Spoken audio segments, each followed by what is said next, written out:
Unang girlfriend experience. Etong kwento ko na to mga repa ay nangyari. Grade 7 pa lang ako, mga panahong anime. At paglalaro pa lang ang nasa isip ko, hindi ko nga halos akalain na magkakaroon ako ng GF sa mga panahon na yon. Dati kasi, dun sa school na pinapasukan ko, ay may dalawang building na magkatabi. Yun ay ang Building A at Building B. At nasa Building A, ang room namin noon. At dahil magkatapat lang at malapit sa isa't isa, yung dalawang building sa school namin na yun, ay kitang-kita namin yung room sa kabilang building. At hindi ito ganong kalayuan. As in, kaya mo makipag-usap dun sa mga tao sa kabilang building. What's your name? What?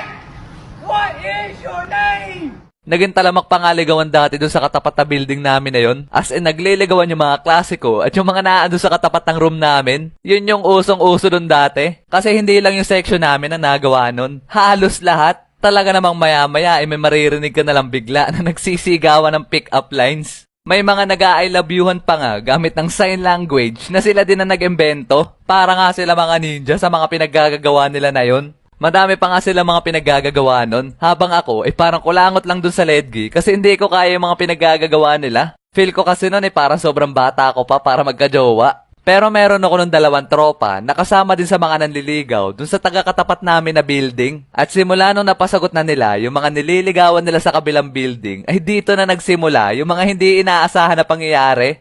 Oy Rio, single ka pa, di ba? Ha? Bakit? Ngiting may binabala kayo ah. Di pre, baka gusto mo kasi magkajowa. Hehe. Kaya nga pre, may rereto kami sa'yo. Sira ulo, hindi naman ako nagpapahanap ng jowa. Yung naging GF kasi nung dalawa kong tropa mga repa ay magkaibigan at meron pa silang isa pang kaibigan na babae at yun ang nirereto ng dalawa kong tropa sa akin. Ano pre, gawin mo ng GF para pa magde-date magkakasama tayong tatlo. Kaya nga pre, ay pas ako dyan mga pre. Sinabogart na lang, total naman jowa na yung mga yon. Sira ulo, ikaw nga yung gusto. Wala pa talaga sa radar ko magka-jowa nun, kaya tumanggi ako. At kung magkakaroon man ako ng first girlfriend, ay yung crush ko ng mga panahon na yun ang gusto ko. At pagkatapos nun, ay biglang kumalat yung balita na nagkakagusto daw sa akin si Moana. Di niya tunay na pangalan. As in, kinabukasan, pagpasok ko ng classroom, ay biglang nagtingin na sa akin yung mga kaklase ko. Oy, Moana, nandito na si Rio. Ay,